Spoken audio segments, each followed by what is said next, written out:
बिस्मिल्लाहिर्रहमानिर्रहीम। अस्सलाम वालेकुम नाज़रीन, मैं राना उज़ैर हूँ। 23 मार्च 2026 सोमवार का दिन। नाज़रीन कराम, डोनाल्ड ट्रंप की तरफ से 48 घंटों का अल्टीमेटम खत्म हो चुका है, जो उन्होंने ईरान को दिया था कि अगर ईरान ने अगले 48 घंटों में अपनाए हरमुज़ को ना खोला तो अमेरिका और इसराइल मिलकर ईरान की जितनी भी तवानाई की तंसीबात हैं उनको तबाह बर्बाद कर देंगे। और उसके बदले में ईरान ने कहा था कि अगर ऐसा अमेरिका और इसराइल ने कर दिया तो वो खत्ते की तमाम तर जितने भी ममालिक हैं उनकी तवानाई की तंसीबात को अटैक करेंगे और वो उनको तबाह बर्बाद कर देंगे। और इसराइल का जो डिमोना का न्यूक्लियर पावर प्लांट है उसको भी मुकम्मल तौर पर निस्तो नाबूद कर दिया जाएगा। तो जनाब, आज ये सुबह 6 बजे के करीब ट्रंप का जो ये अल्टीमेटम था उसका वक्त खत्म हो चुका है। तो अब क़यामत खेज मुनाजिर देखे जा रहे हैं ईरान के अंदर। ईरान में अमेरिका और इसराइल ने अपना खतरनाक तरीन ऑपरेशन लॉन्च कर दिया है। खौफनाक हमले हो रहे हैं। उस हमलों की तफसीलात आपके सामने रखना इस वक्त बहुत जरूरी है कि जंग का एक नया फेज शुरू हुआ है। दूसरी बड़ी ब्रेकिंग न्यूज पर बात करेंगे कि ईरान भी पीछे हटने को तैयार नहीं है। ईरानी मिसाइलों ने प्रिंस सुल्तान एयरबेस, यानी कि ये अमेरिका का दूसरा फौजी अड्डा है, आप कहें कि सऊदी अरेबिया के अंदर, सऊदी अरेबिया को एक मरतबा फिर से ईरानी मिसाइलों ने उड़ाकर रख दिया है। और प्रिंस सुल्तान एयरबेस से जो इस वक्त मनाजिर सामने आ रहे हैं वो भी बहुत इंपॉर्टेंट और गैर मामूली हैं। क्या तफसीलात इस हवाले से बताई जा रही हैं वो खबरें भी आपको देनी है। और फिर तीसरी बड़ी ब्रेकिंग न्यूज, पाकिस्तान का जंग के अंदर किरदार। जनाब, पाकिस्तान में अमेरिका का फौजी अड्डा कायम।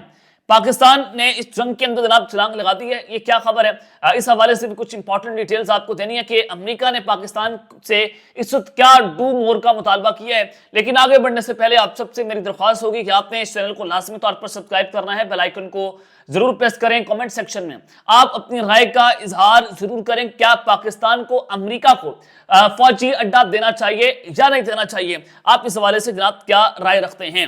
नाज़रीन, सबसे पहले तो जो आज 48 घंटों का अल्टीमेटम दिया गया वो बड़ा इंपॉर्टेंट है। और पाकिस्तान इंकलाब की तरफ से खत्ते में पानी की तनसीबात को निशाना बनाने के अमरीकी सदर के दावे को झूठा करार दे दिया है। उन्होंने आज, चूंकि ट्रंप ने कहा था कि ईरान जो है वो पानी के तनसीबात को निशाना बना रहा है, तो उन्होंने कहा कि झूठा दावा है। और ईरानी पाकिस्तान इंकलाब ने अपने बयान में कहा कि अमेरिका के सदर ये झूठ बोल रहे हैं कि पाकिस्तान इंकलाब इलाकाई ममालिक में पानी के प्लांट्स पर हमला करके लोगों को मुश्किल में डालना चाहता है। उसके अलावा उन्होंने कहा कि बिजली के निजाम को निशाना बनाया गया तो हम भी बिजली के निजाम को निशाना बनाएंगे और इसराइली बिजली घर समेत अमेरिकी अड्डों को बिजली फराहम करने वाले पावर प्लांट्स को निशाना बनाया जाएगा। ये ईरान की तरफ से जो है वो जनाब ऐलान कर दिया गया। आ जाएं, आप भी हमला करें तो फिर हम जितने भी आपके फौजी अड्डे हैं अमेरिका के उनको निशाना बनाएंगे और उनको पावर प्लांट्स उनके बंद कर देंगे। इसराइल को अंधेरों में डुबो देंगे और आपके फौजी अंधेरों में कभी उधर भाग रहे होंगे और कभी इधर भाग रहे होंगे, फिर हम आपके फौजी मारेंगे। ये ईरान की तरफ से वाज़ेह तौर पर बता दिया गया कि हम आपके फौजियों का मशरिक़ वुस्ता के अंदर कब्रिस्तान बनाकर रख देंगे। ये बड़ा कैटेगोरिकली पैगाम दिया गया। उसके अलावा इस वक्त पूरी दुनिया के अंदर जो है वो स्टॉक मार्केट बुरी तरह से जनाब क्रैश कर गई है और आज गोल्ड की मार्केट क्रैश कर गई है। और उसके अलावा जो जनूबी कोरिया है उसके ऊपर असरात ये हैं कि डॉलर के मुकाबले में 17 साल की कम तरीन सतह पर उनकी करेंसी आ गई है। ये बड़ी जो है वो इस वक्त हैरानकुन तफसीलात देखी जा रही है। उसके अलावा आज बरतानी वज़ीर आज़म और अमेरिकी सदर के दरमियान गुफ्तगू हुई है। आपनाए हरमस ने इस वक्त पूरी दुनिया को परेशान कर रखा है। डोनाल्ड ट्रंप के पसीने छुड़वा दिए जो आपनाए हरमस बंद हुई है, तो उस हवाले से खुलवाने के लिए बातचीत हुई है कि इसको हमने किस तरह से खुलवाना है। ये लेकिन आज आलमी मंडी के अंदर खाम तेल की कीमतें जो हैं उसके अंदर भी इजाफा देखा गया और खाम तेल की कीमतें $113 फी बैरल तक पहुंची हैं। अब पाकिस्तान में भी 50-60 रुपए पेट्रोल जो है महंगा हो सकता है और ये 100 रुपए तक भी महंगा हो सकता है। और अब ये $113 फी बैरल तक तेल की कीमतें जाना ये बता रहा है कि अब ये चीजें आउट ऑफ कंट्रोल होती हुई जनाब दिखाई दे रही हैं। उसके अलावा अब चूंकि डोनाल्ड ट्रंप ने ये जो है अल्टीमेटम दिया था, अल्टीमेटम ये था कि 48 घंटों में अपनाए हरमस खोली जाए वरना ईरान के बिजली घरों को निशाना बनाएंगे। तो ईरान ने कहा कि अगर आप ये करते हैं तो हम इसराइली बिजली घरों को निशाना बनाएंगे और जितने भी अमेरिकी फौजी अड्डों को प्लांट्स पावर स्टेशन जो हैं वो बिजली फराहम करते हैं हम उनको तबाह कर देंगे।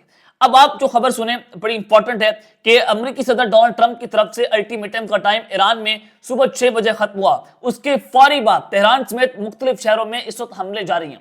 ईरान के अंदर जो हमले हो रहे हैं उसने इस वक्त तबाही मचाई हुई, रिपोर्ट कम हो रहा है, शायद उस पर बात लोग कम कर रहे हैं, शायद व्यूज की खातिर लोग अमेरिका और इसराइल के खिलाफ ज्यादा बोल रहे हैं, लेकिन जो एग्जैक्टली सिचुएशन है कि ईरान के अंदर जो खतरनाक हमले हैं उसकी मजम्मत होनी चाहिए, और ये मजम्मत करना आप सबका फर्ज है, क्योंकि ईरान हमारा हमसाया ब्रदर इस्लामिक मुल्क है, और वहां पर इस जो विजुअल्स नजर आ रहे हैं बड़े खतरनाक और बड़े खौफनाक हैं। और आज मुख्तलिफ शहरों में अमेरिका ने हमले शुरू कर दिए हैं, और हो सकता है कि अमेरिका आज रात जो है वो ईरान के पावर ग्रिड स्टेशंस को जो है वो निशाना बनाए, उनकी तवानाई की तनसीबात को जो है उसको निशाना बनाए। और अमेरिका और इसराइल ने बड़े पैमाने पर जो हमले किए हैं उस पर ईरान की जो जनूबी पारस गैस फील्ड है और असालिविया ऑयल रिफाइनरी है उसको निशाना बनाया है। और ट्रंप ने यह धमकी भी दी थी कि हम अमेरिका ईरान की जनूबी पारस गैस फील्ड जो है उसको मुकम्मल तौर पर निस्तो नाबूद करेंगे। तो जनाब वो अल्टीमेटम के बाद उन्होंने ये हमले शुरू कर दिए हैं। तो सूरत हाल इस वक्त खतरनाक तरीन फेज में दाखिल होती हुई दिखाई दे रही है कि ईरान पर अमेरिका और इसराइल के खौफनाक हमले जारी हैं, लेकिन ईरान की तरफ से भी इस मुंह तोड़ जवाब दिया गया। खबर सुने कि ईरान का क्लस्टर वॉरहेड्स वाले मिसाइलों से इसराइल पर नया हमला हुआ है, गाड़ियों और मकानात को जनाब नुकसान पहुंचा है। ईरान ने मिसाइल मकबूजा बैतुल मक़दस और मगरबी किनारे की जानिब फायर किए। इसराइली मीडिया के मुताबिक ईरानी मिसाइल रहायशी इलाकों में गिरे और गाड़ियों और मकानात को नुकसान पहुंचा, और इसराइली दिफाई निज़ाम ईरानी मिसाइलों को रोकने में नाकाम रहा। इसराइल के इंटरसेप्टर्स खत्म हो गए, उनका दिफाई निज़ाम बुरी तरह से नाकाम हुआ है, वो ईरान के मिसाइल इंटरसेप्ट नहीं कर पा रहे। और यहां तक कि डिमोना का जो न्यूक्लियर पावर प्लांट है, एटमी प्लांट है सॉरी, वो सबसे मोस्ट सेंसिटिव और ओवर प्रोटेक्टिव जगह है इसराइल की, और इसराइल का जो इंटरसेप्टर है या उनका डिफेंस सिस्टम है वो ईरान के वहां पर मिसाइल इंटरसेप्ट करने में नाकाम रहा। तो अब ईरान की ताकत का यहां से भी अंदाजा जनाब लगा सकते हैं। और फिर जो जोरी तनसीबात है इसराइल की, उसके ऊपर जो अटैक हुआ था, ईरान ने डिमोना के ऊपर अटैक किया, तो उसकी तात्कालिक क्या कोई खतरा मौजूद नहीं है। ये IAEA की रिपोर्ट आई है कि वहां से रेडिएशन अभी नहीं निकली और वहां से भी कोई खतरा नहीं है, और उस हमले के बाद यूं लग रहा था कि शायद कोई रेडिएशन निकले और इसराइल के लिए कुछ गैर मामूली जो मंजर है वो सामने आए। तो IAEA ने कहा है कि तात्कालिक के किसी भी किस्म की कोई शवाहिद जो है वो नहीं मिले हैं। ये सबसे हसास तरीन जोरी प्रोग्राम था यहाँ पर इसराइल का, जहां पर ईरान ने इसको टारगेट किया था। अब इस सारी सिचुएशन में अब सऊदी अरब के ऊपर बदतरीन हमले जनाब शुरू हो गए हैं, और सऊदी अरब में प्रिंस सुल्तान एयरबेस को ईरान ने जनाब निशाना बनाया है।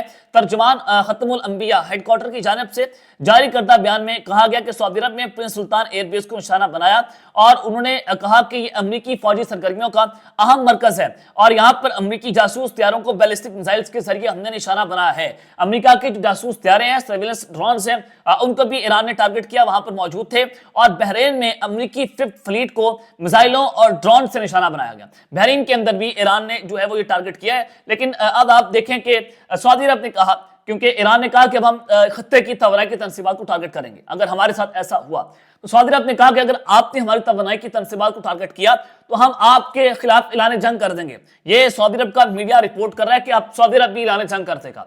पाकिस्तान के लिए बड़ी मुश्किल की कड़ी आ गई है। पाकिस्तान और जो सऊदी अरब का दिफाई मुआहदा है, पाकिस्तान उसके अंदर बुरी तरह से फंस गए, बुरी तरह से इस तरह से फंसा कि अब हमसे जो मुतालबात किए जा रहे हैं कि आप इस जंग के अंदर आए, आप इस जंग का ईंधन बने और आप हमारी प्रोटेक्शन करें।